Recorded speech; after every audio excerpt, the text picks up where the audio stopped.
আমি বিয়ে করব। তুমি পরকীয়া করছো? হ্যাঁ করতেছি। ওর ব্রেন ক্যান্সার। তুমি যতদিন বাঁচবে আমি তোমাকে আগলে রাখবো। ভালোবাসার মানুষকে রক্ষা করতে নিজের চরিত্রকে কালিমালিপ্ত করা, এটা কি সত্যি ভালোবাসা নাকি চরম বোকামি? যে স্বামী কোটি টাকার রাজপ্রাসাদ আর কোটিপতি বাবার ধন সম্পদ ছেড়ে সাধারণ এক রড সিমেন্টের শ্রমিকের কাজ মেনে নিয়েছিল স্ত্রীর হাসির জন্য, সেই স্ত্রী সামান্য এক শাড়ির লোভে পরপুরুষের হাত ধরে স্বামীকে ঘর থেকে তাড়িয়ে দিল।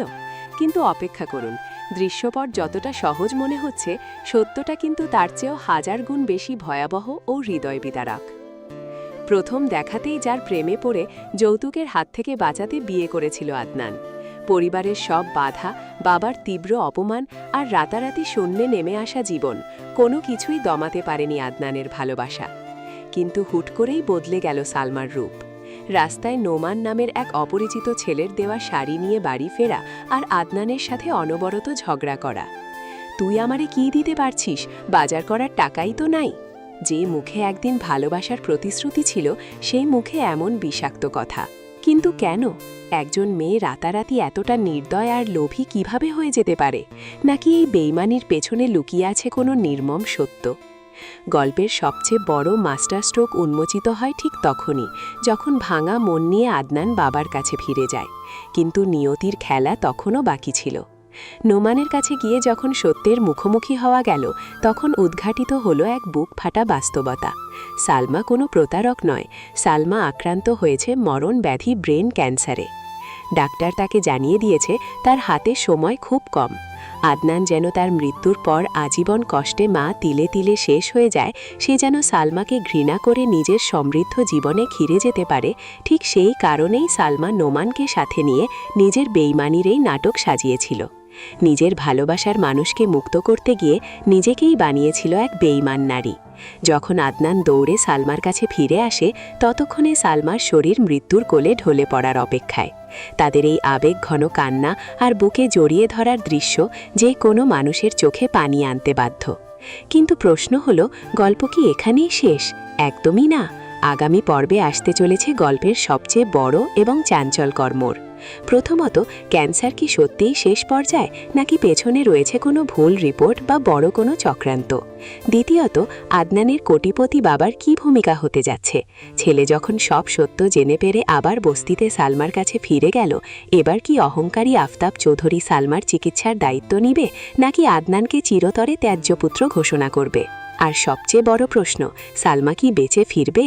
শেষ মুহূর্তে আদনান কি তার বাবার বিশাল অর্থবিত্ত কাজে লাগিয়ে সালমাকে উন্নত চিকিৎসার জন্য বিদেশে নিয়ে যেতে পারবে, নাকি আদনানের বুকেই শেষ নিঃশ্বাস ত্যাগ করবে সালমা? আগামী পর্ব হতে যাচ্ছে অশ্রুজল আর থ্রিলারে ভরপুর এক নতুন অধ্যায়। প্রিয় দর্শক, সালমার এই ত্যাগকে আপনি কিভাবে দেখছেন?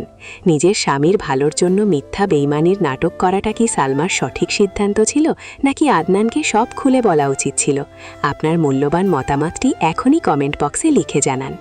নাটকটির আগামী পর্বের সবচেয়ে দ্রুত আপডেট ও এমন দারুণ সব বিশ্লেষণ পেতে এখনই আমাদের চ্যানেলটি সাবস্ক্রাইব করে পাশে থাকা বেল আইকনটি বাজিয়ে রাখুন। দেখা হচ্ছে আগামী চাঞ্চল্যকর পর্বে। ভালো থাকুন, সুস্থ থাকুন। আল্লাহ হাফেজ। ভালোবাসার মানুষকে রক্ষা করতে নিজের চরিত্রকে কালিমালিপ্ত করা, এটা কি সত্যি ভালোবাসা নাকি চরম বোকামি?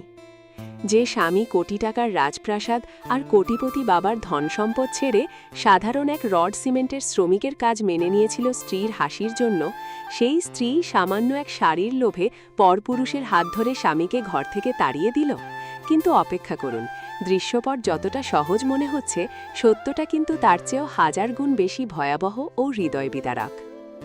প্রথম দেখাতেই যার প্রেমে পড়ে যৌতুকের হাত থেকে বাঁচাতে বিয়ে করেছিল আদনান। পরিবারের সব বাধা, বাবার তীব্র অপমান আর রাতারাতি শূন্যে নেমে আসা জীবন, কোনো কিছুই দমাতে পারেনি আদনানের ভালোবাসা। কিন্তু হুট করেই বদলে গেল সালমার রূপ।